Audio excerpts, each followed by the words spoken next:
అదే కదా, దొంగని పట్టుకోవాలంటుంటే ఈ నగల అసలువి కావేమో అని అనుమానం వచ్చింది.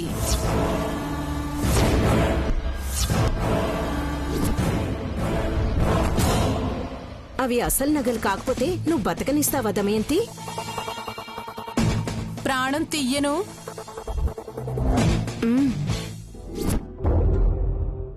మీకు అవసరం లేదులే అత్తయ్య, అద్దెలో చూసుకోండి. అసలు నగలు కాబట్టి ఎంత అందంగా కనిపిస్తున్నాయో.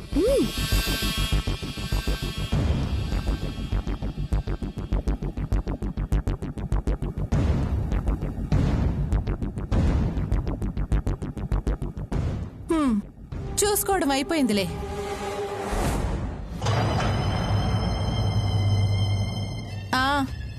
చూసుకోవడం అయిపోయిందిలే. అమ్మయ్యా, ఇదిగో నగలు దాచిపెట్టడంలో కళ్యాణి కూడా సహకరించింది కదా అని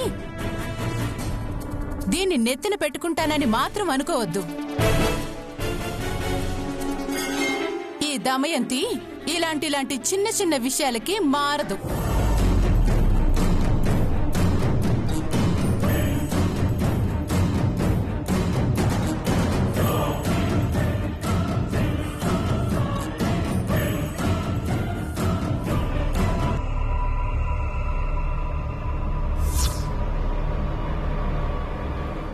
మొత్తానికి పెద్ద గండం గడిచింది.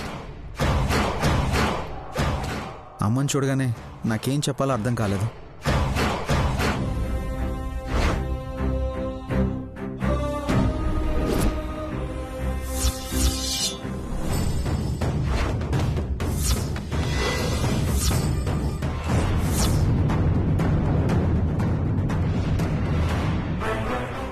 ఏంటి సంపద, ఎవరి గురించి మాట్లాడుకుంటున్నామానా? నీ గురించి. నా గురించా? మరి మాకింకేం మాటలుంటాయి? పాపం మీ అత్తగారు నిన్నొకసారి నెత్తిన పెట్టుకుని మరోసారి కాలు కిందేసి తొక్కుతూ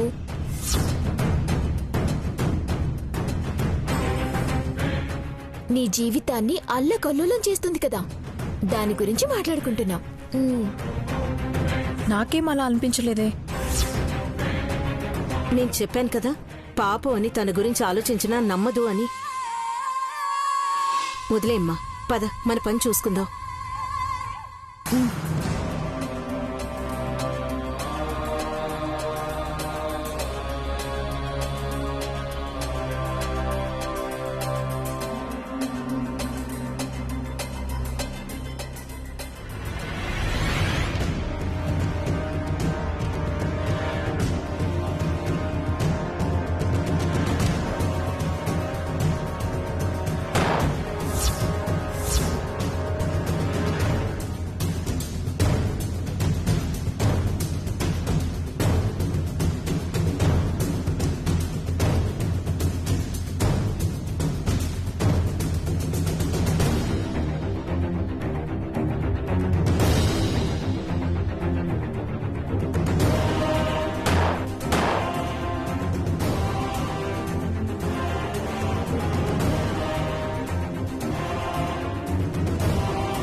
ఏందిరా ఇది?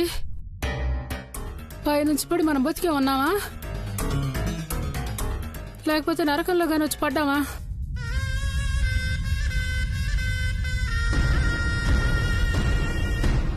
బతికే ఉన్నావురా.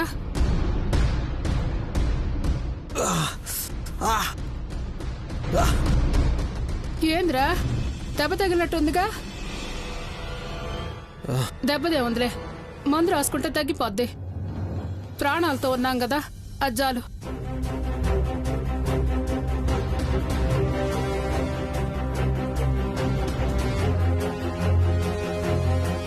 ఒరే, మన బంగారం సంచేదిరా.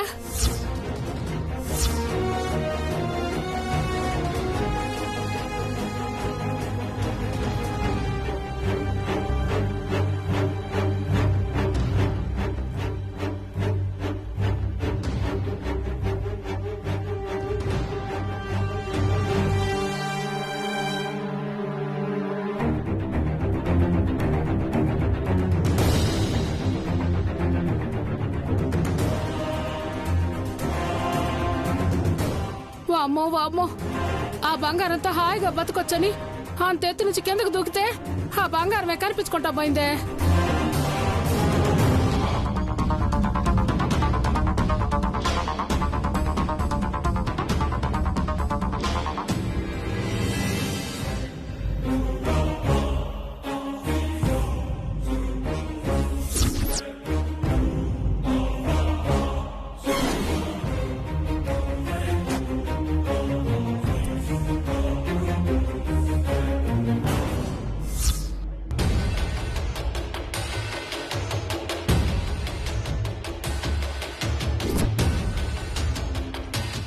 రే సిద్ధు, అటు చూడరా బంగారం.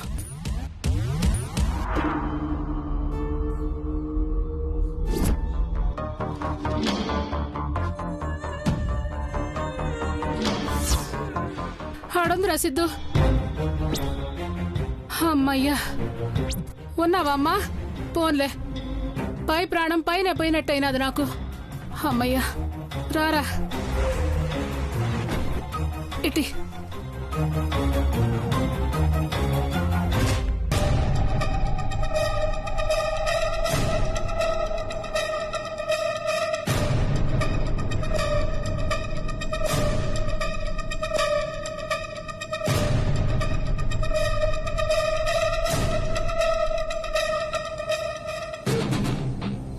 అవునరా సిద్ధు, ఆ అమ్మి వస్తుందంటివే, ఎప్పుడు వస్తుంది, ఎట్లా వస్తుంది? ఫోన్ చేస్తే వస్తుందమ్మా.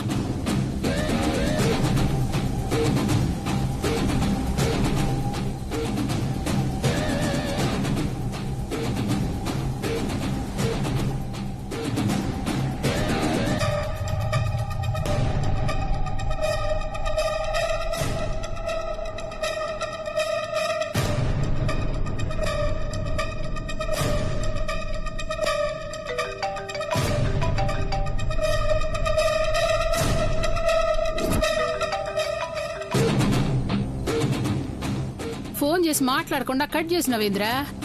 సంపద అందరిలో ఉంటే ఎవరిదా ఈ నెంబర్ అని పక్కకు వస్తుందమ్మా, అందుకు. ఎవరిది ఈ నంబర్? మిస్డ్ కాల్ వచ్చింది. అంటే సిద్ధు ఫోన్ చేశాడా?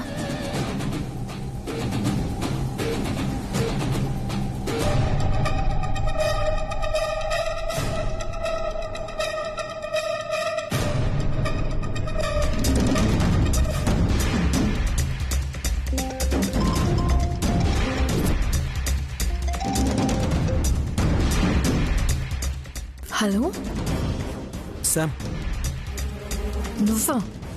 నీకోసం రాత్రి నుంచి పిచ్చిదానిలాగా నంబర్కి ట్రై చేస్తూనే ఉన్నాను తెలుసా?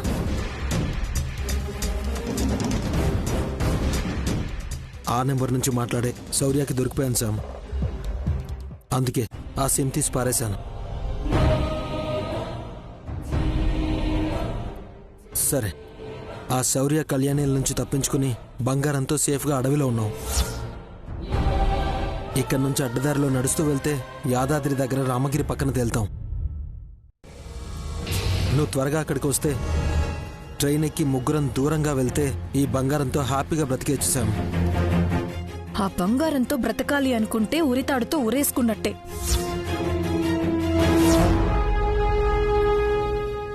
అదేంటి శామ్? మరదే, ఆ కళ్యాణి శౌర్య మనం ఇలాంటి ప్లాన్ ఏదో చేస్తామని ఆ కళ్యాణం అయిపోగానే అసలు నగలు తీసేసి అక్కడ నకిలీ నగలు పెట్టారంట.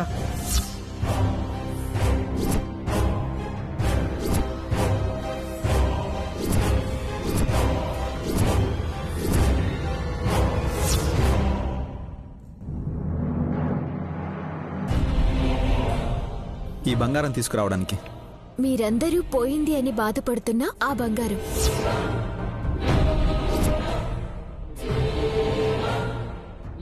అసలు బంగారం పోతేనే కదా తాతయ్య దొరకడానికి.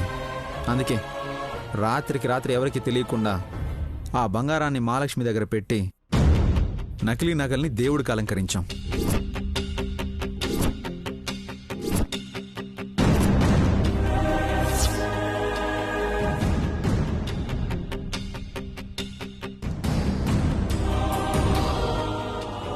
ఈ నగలన్నీ నకిలీ నగలా?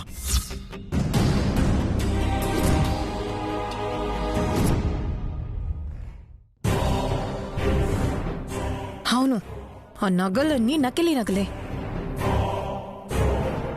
వామ్మో వామ్మో, ఇదేం అన్యాయమో! మూట బంగారం దొరికిందని మురిసిపోతా ఉంటే నువ్వేందమ్మే నకిలీ అంటాండావు? నకిలీవి కాబట్టే నకిలీవి అని చెప్తున్నాను. మరి శౌర్య కళ్యాణిలు నన్ను పట్టుకోవడానికి వచ్చారు శామ్. కాస్తలో తప్పించుకున్నాను. శౌర్య నిన్ను అరెస్ట్ చేసి మళ్ళీ జాబ్ సంపాదించుకోవాలని చూస్తున్నాడు. వాళ్ళొచ్చింది నగల కోసం కాదు, నీకోసం. అసలు నగలన్నీ ఆ మహా దగ్గర దాచిపెట్టి రాత్రి ఇంటికి తీసుకొచ్చారు. ఆ మహానే వచ్చి ఆ విషయం చెప్పాక గాని నాకు విషయం అర్థం కాలేదు. నా మైండ్ ఏం పనిచేయట్లేదు శామ్. నేను మళ్ళీ కాల్ చేస్తాను.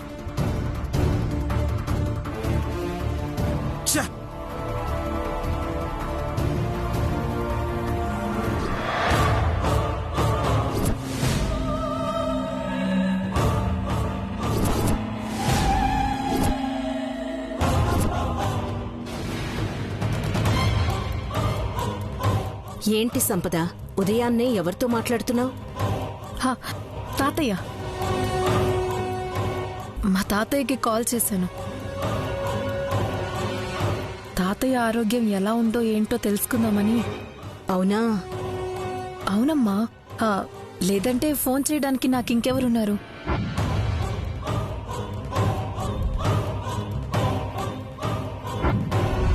నీ టెన్షన్ నిన్ను నిలబడినీదని మాకు తెలుసు సంపద. మాకు కావాల్సింది అదే.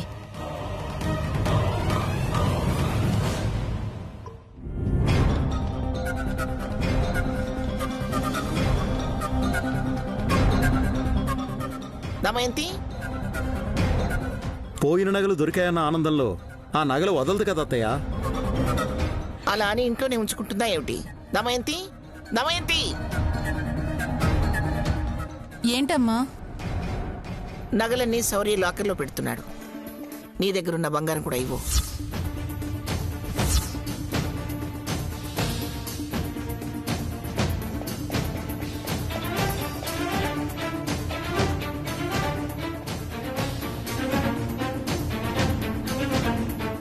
కాసేపన్నా ఒంటి మీద ఉండనివ్వమ్మా. అయినా బ్యాంకు తీసేది 10 గంటలకు కదా.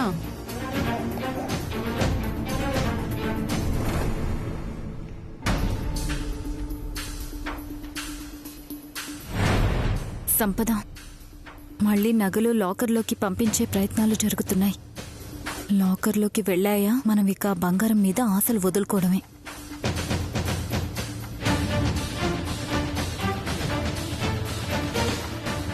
మావి గారు చెప్పినట్టు అత్తయ్యకి బంగారం అంటే పిచ్చి.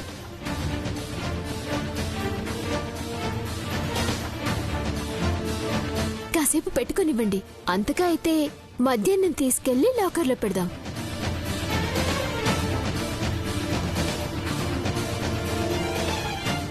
ఏం ఆఫీసర్? అలాగే కళ్యాణి, మధ్యాహ్నం బ్యాంక్ క్లోజ్ చేసే లోపు పెడదాం. మీరేమో నగలు లాకర్లో పెట్టడం గురించి ఆలోచిస్తున్నారు.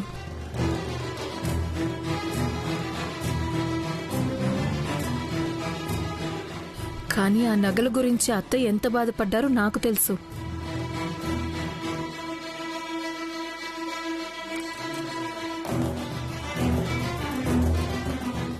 అవునవును, నీకు తెలియకుండా ఎలా ఉంటుంది?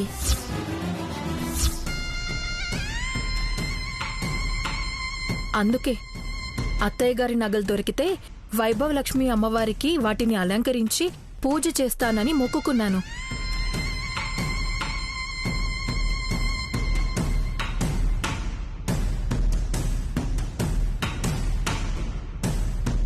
ఆ తల్లికి పూజ చేస్తే మళ్ళీ ఇలా జరగదు. ఏంటి? నా నగల గురించి నువ్వు మొక్కుకున్నావా? నువ్వెవరే మొక్కుకోవడానికి?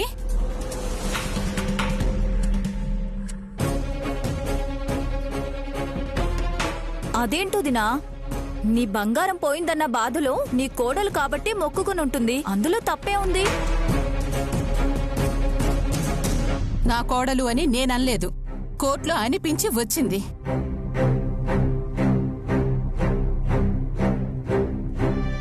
వచ్చింది వచ్చినట్టుండాలి కాని నా నగల గురించి వాళ్ళ నగల గురించి ఇది మొక్కుకోవడమేంటి? నేనే కాదు, నగలు దొరికితే 108 టెంకాయలు కొడతానని మీరు మొక్కుకున్నారు కదా. నీతో 108 ప్రదక్షిణాలు కూడా చేయిస్తానని మొక్కుకున్నాను. అది మర్చిపోయినట్లున్నాం.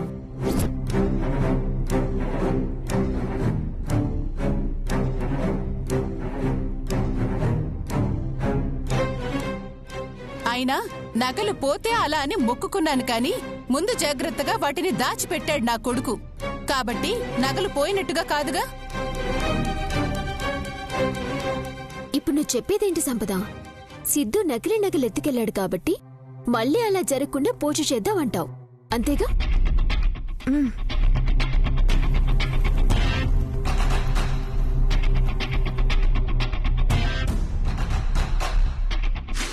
అయినా నేను అమ్మవారికి పూజ చేశాను, కుంకుమార్చన కూడా చేశాను కదా.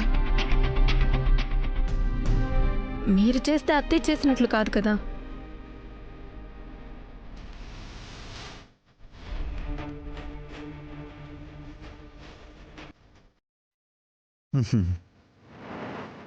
సరే, ఇప్పుడు ఏం చేద్దాం అంటావు? మంచో చెడో జరిగిపోయింది. సీతారాముల కళ్యాణంలో ఒరిజినల్ నగలు వేసినా తర్వాత నకిలీ నగలు వేశారు కాబట్టి ఆ దోషం వల్లే ఇలా ఇల్లంతా బాధపడేలా జరుగుతుంది. అందుకే ఆ దోషం పోవడానికి లక్ష్మీ స్వరూపానికి పూజ చేద్దామని నా ఉద్దేశం.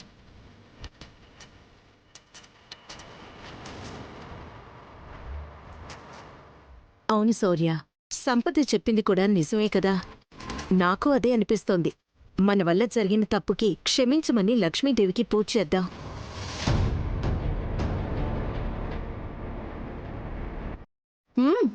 అది చెప్పడం మీరు చేద్దాం అనటం బాగానే ఉంది.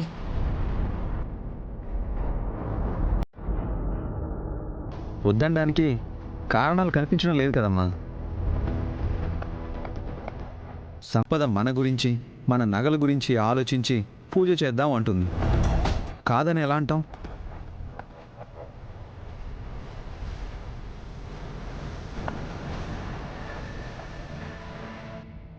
సరే, దేవుడి విషయం కాబట్టి కాదంటాం ఎందుకు? అలాగే కానివ్వండి. ఏమండి, మన పూజారి గారికి కబురు పెట్టండి. ఈసారి వాళ్ళు వీళ్ళు కాదమ్మమ్మా.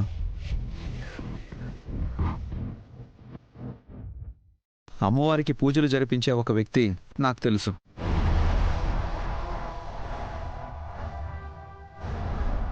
ఆయన పూజ చేస్తే అంబ పలుకుతుంది.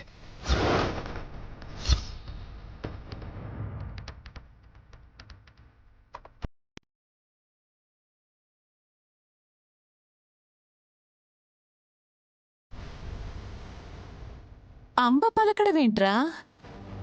అదే, అమ్మవారు పలుకుతుంది. ఆయన అడిగి ఎలా చేయమంటే అలా చేద్దాం.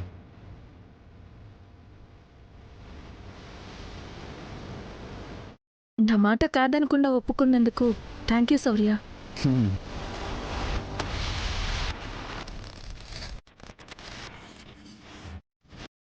ఛాన్స్ దొరికిందిగా. నగల్ని సాయంకాలం దాకా అలంకరించుకొని సాయంత్రం పాలలో కడిగి పూజకి ఇవ్వు. అలాగే. అందరికీ నమస్కారం.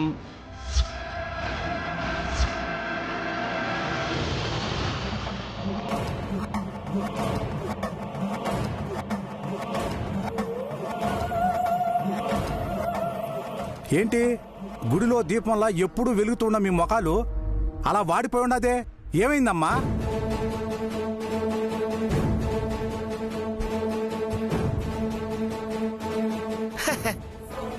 ఏం లేదులే బాబు, మా ఇంట్లో నగలు పోయినట్టే పోయి ఇట్టే దొరికాయి, అందుకని. దొరికింది కదా, అమ్మయ్యా. అయినా దేవాలయం లాంటి మీ ఇంట్లో దొంగతనం చేసిన ఆ అప్రాచుడు ఎవరమ్మా?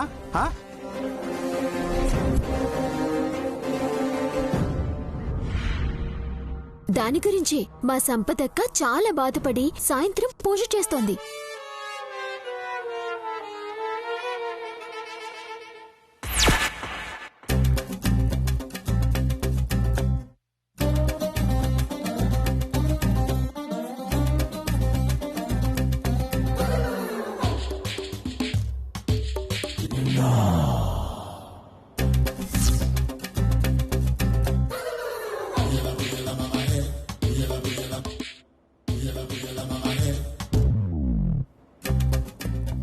ఇంటికి దీపం ఇల్లాలు, మా ఇంటి మహాలక్ష్మి, ఇలాంటి పేర్లన్నీ నీలాంటి వాళ్ళని చూసే పెట్టుంటారమ్మా.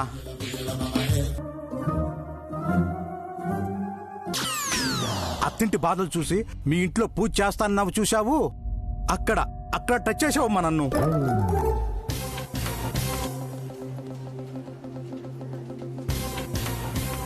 ఇదిగో అబ్బాయి, ఇలా వచ్చినప్పుడల్లా నట్టింట్లో ఏడవకు, ఇంటికి మంచిది కాదు. ఏడిపిస్తున్నారమ్మా. మీ ప్రేమ అభిమానాలతో నా గుండెని నీళ్ళల్లో పిండిన కండువలాగా పిండుతున్నారు తల్లి. నేనేం చేయను?